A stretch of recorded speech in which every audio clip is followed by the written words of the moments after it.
But then, even as he goes for a running mate for Mount Kenya region, and specifically for Murang'a, because I want to believe that Nyeri cannot receive this chance, Kiambu will not receive this chance, and I don't see him going to Meru. Meru is already locked.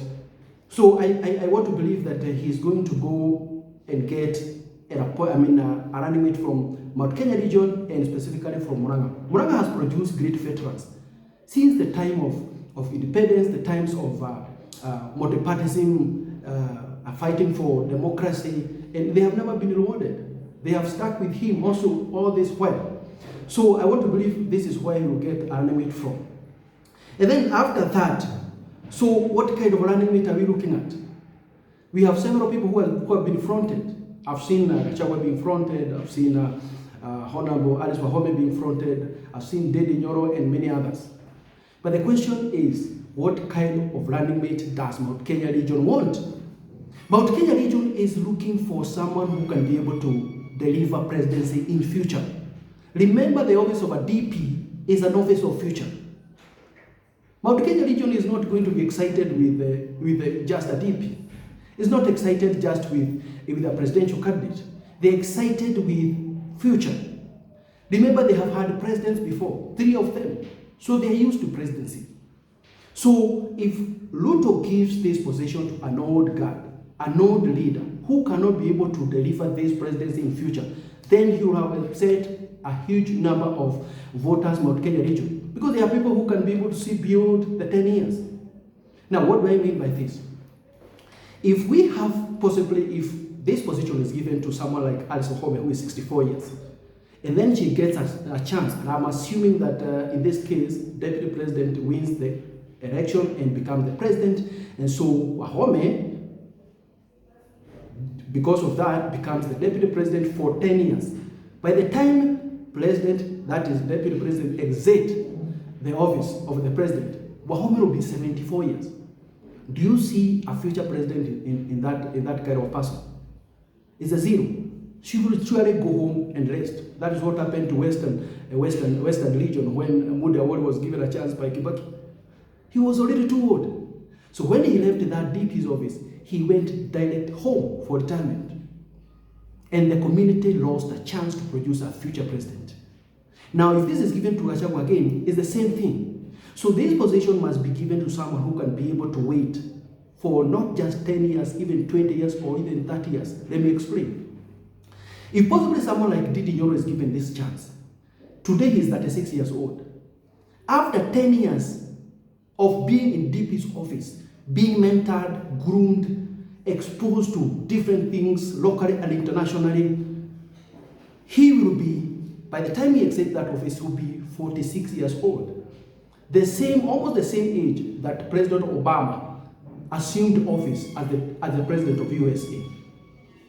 So that will be good time. Now, again, if he does not make it, that if he runs for president and he does not make it, he's likely to be put in opposition for another 10 years. We know it's not easy to remove an incumbent. So whoever takes power, he will have to possibly wait for another 10 years. So 20 years now, how old will he be? 56. Again, the same age as the current deputy president, who is 55, 56 now. Prime age where there is wisdom, accuracy in decision making, still energy available, and ability to make decisions that are prudent. So that will still be good time for him to ascend to power. At 56, having waited for 20 years, if he does not make it, he can still wait for another 10 years, and he won't be 66. He'll still be younger than Kalonzo. And I can guarantee you, at that point in time, he must make it. Now, if we give this opportunity, and Mount Kenya region are watching, if this opportunity is given to an old person, one thing is going to be very much available for them to know, or actually to see, that, well, either the deputy president will be looking for someone who cannot challenge him, or because they have no ambition in the future, or they do not want, he does not want Mount Kenya region to have a future president.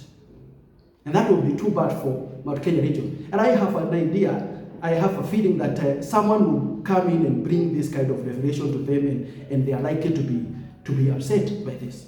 So he must give Mount Kenya region a viable running mate who can produce a president in the next 20, 30 years. If that does not happen, then Mount Kenya region will have to wait for 40 to 50 years. And that will be too bad for Mount Kenya region. In fact, let me mention this. The future of even Western region is not in Musalia. It's not even in Wetangula. They're already over 60. It is in people like Manara, people like Johnson Sakaja. These are guys who are 41 and below, who can be there in the next 20, 30 years. The future of Kabani is not in Kalonzo. It is in people like Mutula Jr.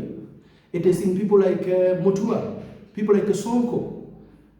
So that is the kind of future we want to see. The future of Nyanza, if Raila does not clinch power today, is in people like Wanga, people like Otedo Moro. These are people who are young, who can be able to stand as the test of time. Maybe in the next 10, 20 years, they are ready and available, and they are exposed enough. In fact, those are the guys who should be exposed now to power, so that they are ready in the next 20, 30 years to take up the mantle.